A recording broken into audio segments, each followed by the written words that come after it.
but I thought was a bit worrying.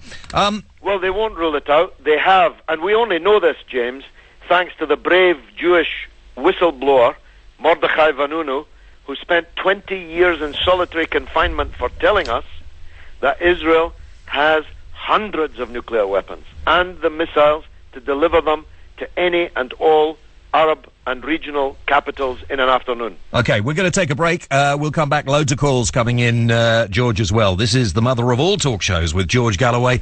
Back after these. George Galloway on Talk Sport. Talk Sport, 10:53, 10:89 a.m. across the country, and also Talk 107 in Edinburgh. Now, George, if you're ready again, let's go to David, who's in London. David, you're on the air through to George Galloway.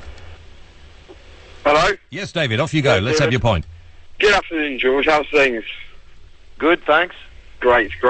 George, first of all, I just wanted to let you know that I think everything you've been spouting tonight and throughout your political career is a load of biased nonsense. You might as well be Dr. Joseph Goebbels, talking in some Arabic beer hall or something. You sound absolutely outrageous. Everything you say is biased. And there's all the reasoning, there's contradictions to everything you say. What do you think of that, George? I didn't catch that last sentence, David. Was it up to the standard of the previous ones? Yes, absolutely, George. And up to the standard of nothing that you've achieved thus far in your political career. And your question is? George, you speak on behalf. You take great care to speak on behalf of anybody but yourself. I'm speaking on behalf of everybody with a bit of common sense and saying that you are a propaganda machine and nothing but, and you talk absolute nonsense. Well, David, thanks for that. It just goes to show that this is free speech radio, and you're more than welcome to express that kind of bile. Your problem is, it's not just me that's saying this, you see. I've already told you, and contradict me if I'm wrong, that these are the points of view on the Lebanon war of Terry Waite, the former envoy of the Archbishop of Canterbury, who spent many years chained to speak for a minute, David. It's the point of view of Amnesty International. I don't think you would describe them, or maybe you would, as a propaganda machine. And it's the point of view of the Save the Children Fund, whose patron is Her Royal Highness the Princess Anne, and I don't think you'd describe them as a propaganda machine, or you would at your peril. That's the problem, you see. Israel is being criticized from all sides, not just by me. Okay, thank you, David. Let's go to Zeke, who's also in London. Zeke, you're on the air, through to the host of mother of all radio shows, George Galloway. Hi, George. Yes, hi. How are you doing tonight? I'm very well, thank you. Good. I'd like to talk to you about the Hezbollah rocket attacks. Yeah. I'd like to make the point that, and I'd like you to tell me if you disagree, that the Hezbollah have spent the last 6 years building ammunition bunkers in the ground and then proceeding to build schools and hospitals on top of them, fresh in the knowledge that when they do start a war with Israel, Israel is left with the choice of either responding to the specific rocket attack and therefore wiping out the threat, which comes with rockets with thousands of ball bearings in, or leaving the launch site there ready to strike more rockets. I'd like to ask you, George, do you agree that Hezbollah have done this? Well, the last caller, your fellow supporter of Israel, mentioned the name... George, hang on a second. I didn't say I was the fellow supporter of Israel. The last caller... I've just made the point. It's a question, George. Well, we can't speak over each other, not least because I'm thousands of miles away. The last caller, David, mentioned the name Joseph Goebbels. And that kind of propaganda that you have just expressed is right out of his book. That is, in fact, almost word for word what the Nazis said in justifying their invasion of Poland. They said that the Poles had invaded them, that the Poles had been shooting at them. That kind of propaganda no longer works. That's your problem.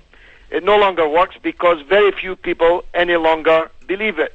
And your problem is that the south of Lebanon was crawling with Western journalists who, whatever the point of view of their proprietors, Sky in particular had a very good war, were able to tell the world that this was a flat lie, that the Hezbollah rocket launchers were mobile and being launched from the olive groves. In Cana, for example, where one of the major massacres of the war took place, what you've just said was precisely, word for word, what the Israeli propaganda machine alleged.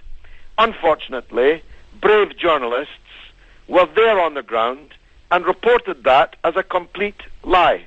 Israel killed a large number of women and children in Cana, and there was no rocket launcher anywhere near the place that they struck.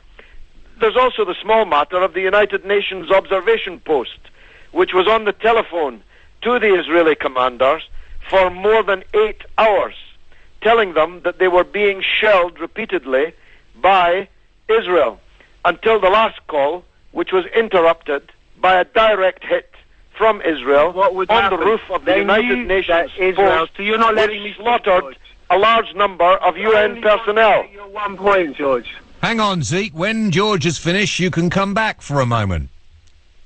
Have you finished, George? Go ahead, Zeke. No, I'd like to carry on. You talk about your propaganda, George. Okay, let's go back a few years to the alleged Jenin massacre, which I heard you speak about at the time. You couldn't wait to talk about how many Palestinians and how many innocent people died and how many hundreds it was. You couldn't wait, and I heard you.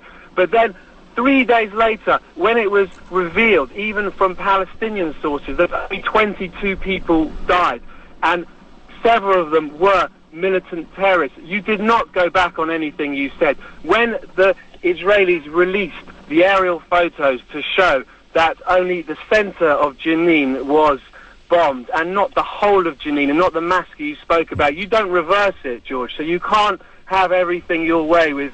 And I'm making that point in regards to what you said about your propaganda, George. Well, the equanimity with which you greet the death of 22 Palestinian refugees, several of whom you say were militants, which presumably means that several more were not. Indeed, any proper interpretation of the English language must mean that most of them were not. I'm surprised at the equanimity with which you treat the bombing of the center of a refugee camp, but not its surrounding areas, and I don't accept your figures.